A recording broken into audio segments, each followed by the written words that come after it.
us. I'm Peter Doocy, filling in for Chris Stirewalt. I'm joined now by Ford O'Connell here in D.C., who is wearing a very sharp tie, I might add, and Doug Schoen in New York. Thank you both for coming in today. Well, thank you for having us.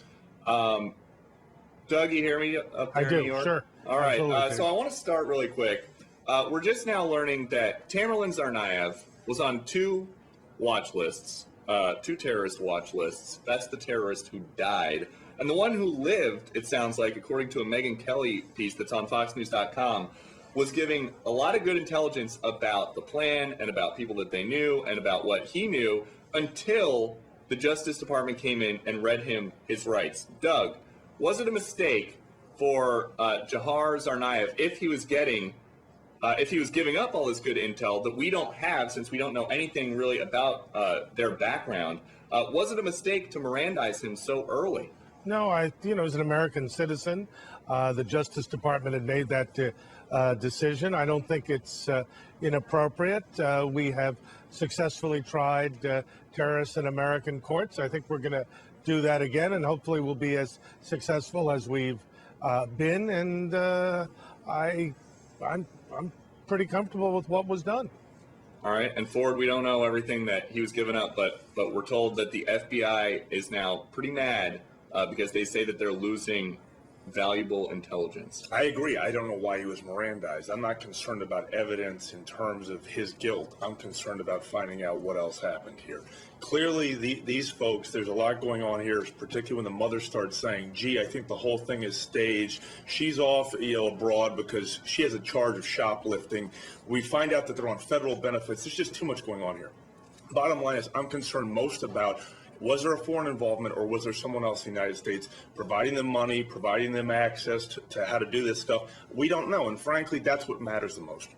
And something else, just to add a wrinkle to the whole thing, there's an item on Politico this morning that says that Dzhokhar's public defender is going to be furloughed. The office is going to have furloughs. Do you see that causing any problems? Well, I'm sure that somewhere somebody's going to make an issue out of it, but at the end of the day, I don't think so. This would be a media nightmare if this person was furloughed. So at the end of the day, this person's going to get a defense, because I think Doug's right. We have to give people a fair trial. But again, I'm most concerned about the information for the FBI to prevent future attacks like this. And hey, Doug, if this bombing suspect who died, the older brother, if he was on all these watch lists, and he was allowed to travel to and from Russia and then basically plot completely undisturbed in a major U.S. city, whose fault is that? Who is going to be held accountable? Who should be held accountable? I think we have to collect the evidence first, Peter, and find out what happened,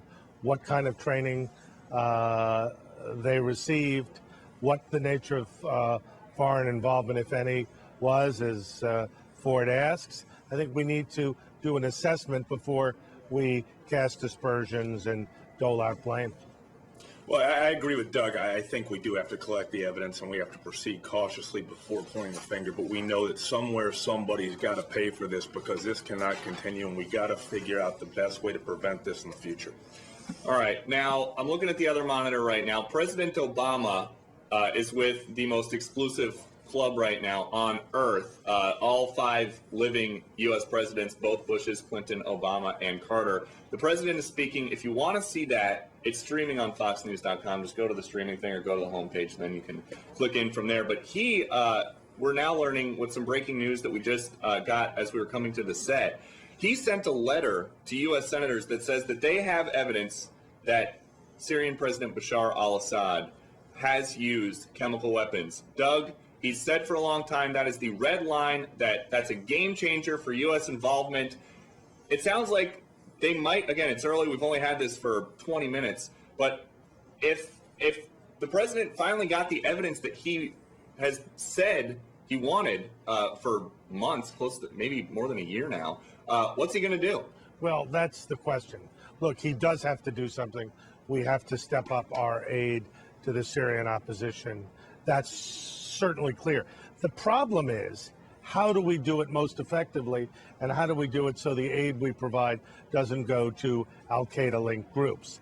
it's all well and good, and I think it's right and appropriate given the use of chemical weapons, which has now been confirmed not only by the Israelis but by us, that we get more involved. But we have to do it in a way that ultimately is positive and promotes freedom, democracy, liberty, religious tolerance in Syria, not promotes the kind of possible government or influences that could be Ford, inimical what's to the our right move interests. for the president? Well, I fully agree with Doug. This is not a Republican or Democrat issue. This is an American problem in our foreign policy, and I hope that the president takes the right action. Again, we don't know what kind of gas was used, et cetera, chemical weapons, nerve gas. We need to proceed cautiously, but we definitely need to do something because this cannot continue. And you just mentioned Republican and Democratic issues. To see the 5 living presidents all sit next to each other on a stage In the great state of Texas, I might add. in the great state of Texas, at SMU, where my sister Sally is a sophomore, and she said her car has been locked up for security for the last week. But that's not where I'm going with this.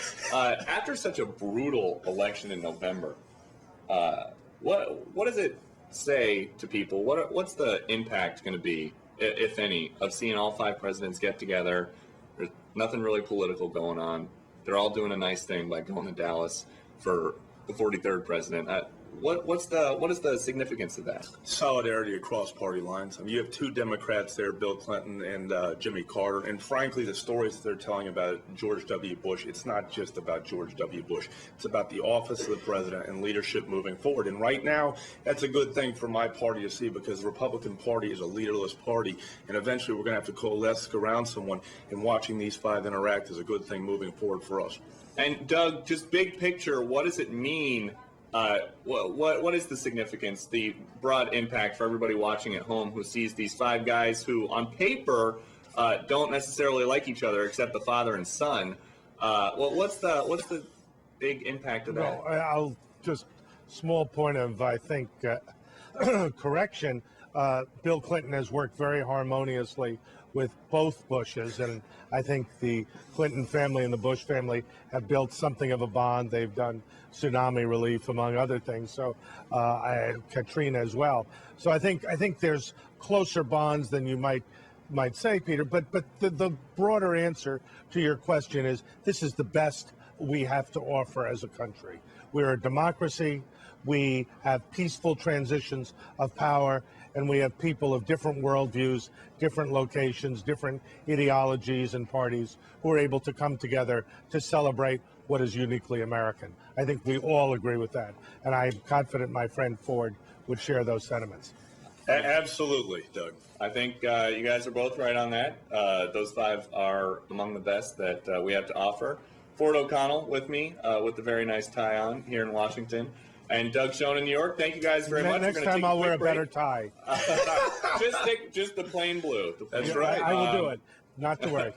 All right. Thanks very much. We are going to take a quick break, and then when we